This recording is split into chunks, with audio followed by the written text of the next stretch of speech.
Major General Jeanne Marjorie Holm was the first female one-star general of the United States Air Force and the first female two-star general in any service branch of the United States. Holm was a driving force behind the expansion of women's roles in the Air Force. Early career. Holm was born on June 23, 1921, in Portland, Oregon. She enlisted in the Army in July 1942, soon after the Women's Army Auxiliary Corps was established by Congress. She attended officer candidate school at Fort Des Moines, Iowa, and in January 1943, received a commission as a third officer, the WAAC equivalent of second lieutenant. World War II. During World War II, Holm was assigned to the Women's Army Corps Training Center at Fort Oglethorpe, Georgia, where she first commanded a basic training company and then a training regiment. At the end of the war, she commanded the 106th WAC Hospital Company at Newton D. Baker General Hospital, West Virginia. She then left active military duty in 1946 and attended Lewis and Clark College for 2 years, returning in 1956 for her Bachelor of Arts degree. In October 1948, during the Berlin blockade, Holm was recalled to active duty with the Army and went to Camp Lee in Virginia as a company commander within the Women's Army Corps Training Center. The following year she transferred to the Air Force and was sent to Erding Air Depot, Germany. She served as Assistant Director of Plans and Operations for the 7,200th Air Force Depot Wing, and later was War Plans Officer for the 85th Air Depot Wing, during the Berlin airlift and the early phases of the Korean War. Cold War. Holm returned from overseas in 1952 and became the first woman to attend the Air Command and Staff College at Maxwell Air Force Base in Montgomery, Alabama. She was then assigned to Headquarters U.S. Air Force in Washington, D.C. as a Personnel Plans and Programs Officer in the Office of the Deputy Chief of Staff Personnel. Her next assignment was as Chief of Manpower in Allied Air Forces Southern Europe, a North Atlantic Treaty Organization headquarters in Naples, Italy, where she served for 4 years.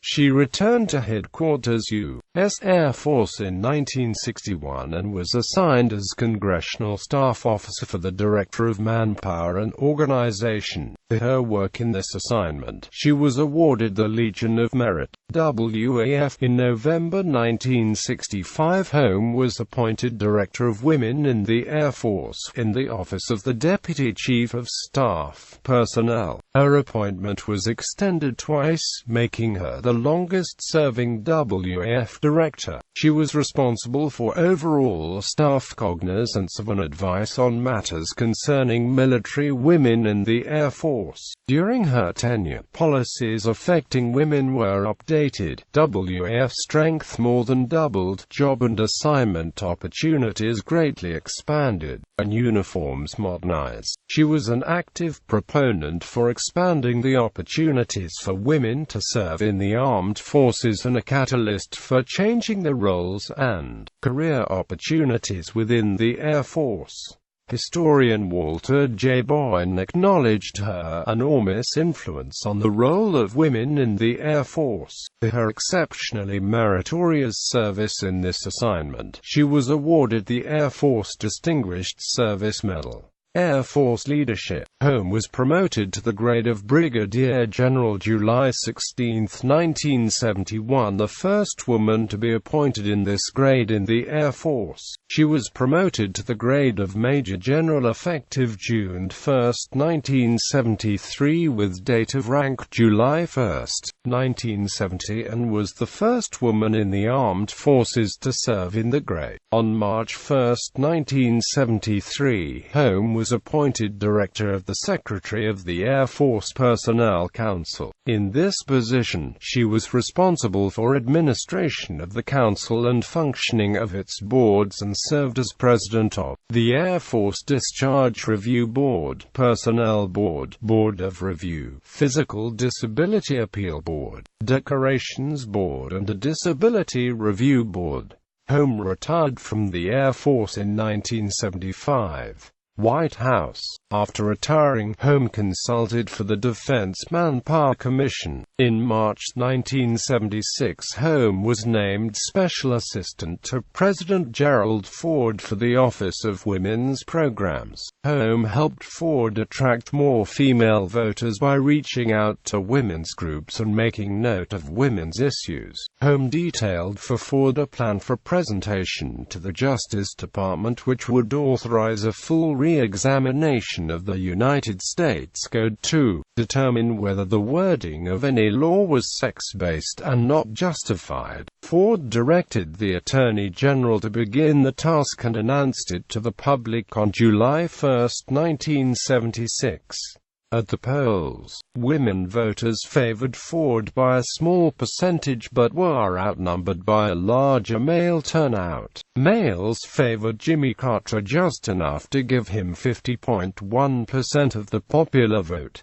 Awards and recognition. Holm was a member of the Board of Trustees, Air Force Historical Foundation, member of the Board of Directors of Camp Fire Girls, member of Board of Directors of the Pentagon Federal Credit Union, a member of the Air Force Association. She received the Distinguished Alumni Award from Lewis and Clark College in 1968, Citation of Honor from the Air Force Association in 1971, and the Eugene Zuckert Leadership Award from the Arnold Air Society in 1972. In 2003, the Air Force Association conferred upon her the Lifetime Achievement Award. Holm was inducted into the International Women in Aviation Hall of Fame in 2006.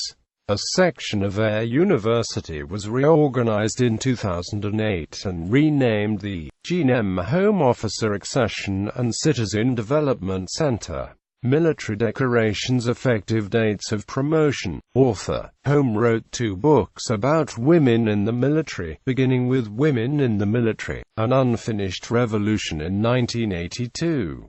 Holm updated the book in 1992 to 1994, filling in American women's combat and military experiences in the invasions of Grenada, Panama and in the Gulf War. In 1998, Holm published a history of American women serving in World War II, entitled In Defense of a Nation, Servicewomen in World War II, summarizing the experiences of women serving all of the military arms. In 2003, Holm assisted author Linda Witt in her writing of the book A Defense Weapon Known to Be of Value, Servicewomen of the Korean War Era, published in 2005. Holm described for Witt the history of the WAF in the early 1950s and the trials women experienced as they made their way through the male-dominated military.